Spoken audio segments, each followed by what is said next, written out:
Camino del Norte is fast becoming a popular alternative.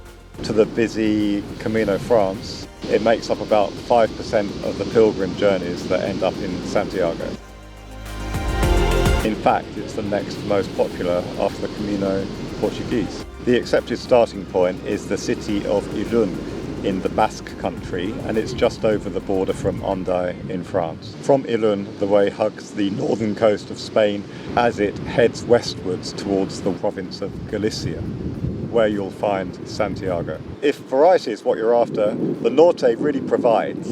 You get sandy beaches like at San Sebastian here, rugged coastal paths through the Basque country, and nicely isolated tracks through Asturias.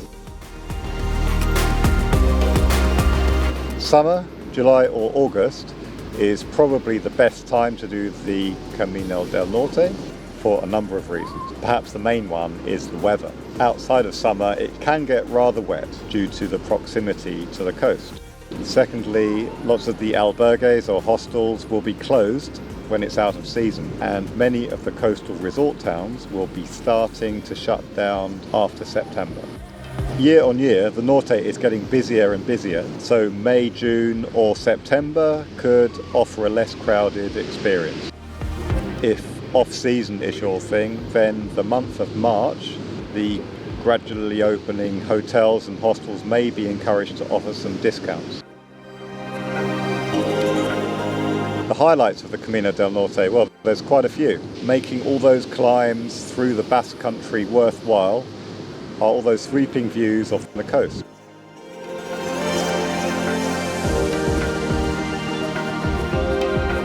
What else? You've got the mountains as well. Through the region of Cantabria, you have the impressive sight of the Picos de Europa. Between those mountains and the sea is the lovely rolling hills of the Cantabrian countryside. So landscape-wise, you have the best of all worlds. Even though you don't walk into the Picos de Europa, the Camino still offers plenty of challenges, especially as you walk through the Basque country. The ups and downs can be quite full on. I met a few refugees who had started the Camino France and found it a bit too much, and so they jumped over to the Norte. They didn't regret it, because it also passes through those culturally rich regions of the Basque country, Cantabria, Asturias, and finally into Galicia. It's much quieter than the Camino France, but popular enough to still have some good facilities, clearly marked routes, and a great community of pilgrims. The Camino del Norte does have plenty of historical significance, especially as there's evidence of pilgrims having walked this way in the 9th and 10th centuries. So it's considered an important pilgrimage route, partly due to Oviedo, which you'll find kind of halfway along, which marks the beginning of the Camino Primitivo, should you wish to branch on to that way. So, what to bring? If you're away from the colder months, I think you can get away without a sleeping bag, and just some kind of sheet or sleeping bag liner should suffice. Although some of the municipal albergues or hostels won't have blankets. But on the other hand, if you're mostly going to be staying in private albergues, then you'll be fine. Rain gear is important, obviously. You may be a poncho person, you may be a rain jacket person. I tried both, and I think poncho could be the way to go. These days, the vast majority of pilgrims seem to be wearing trail runners.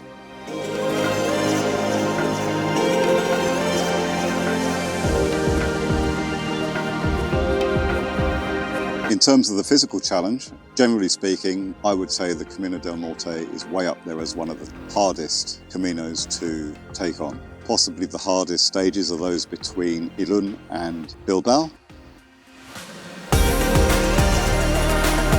This stretch of coastline is also quite expensive, but as a region, it's historically quite rich. From Bilbao to Ribadeo is a bit more forgiving. And you already have climbs of more than 200 meters or so within one stage.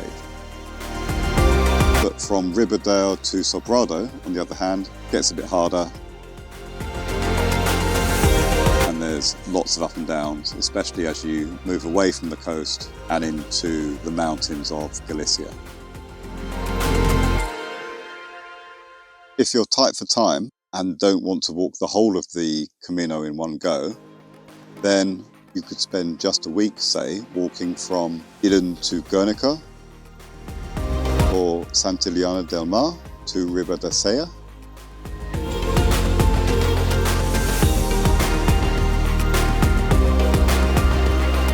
or over on the Primitivo, you could walk from Oviedo to Lugo.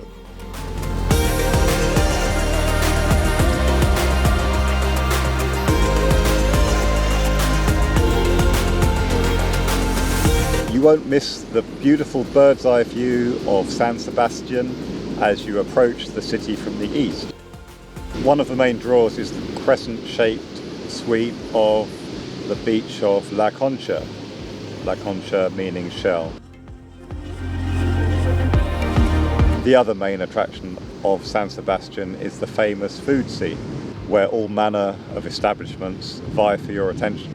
From pinxos heavy bars all the way to starchy white tablecloth of anxiety. San Sebastian's got it all.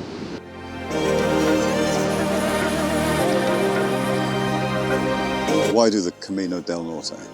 I asked quite a number of people this question, and without exception, the answer was simple.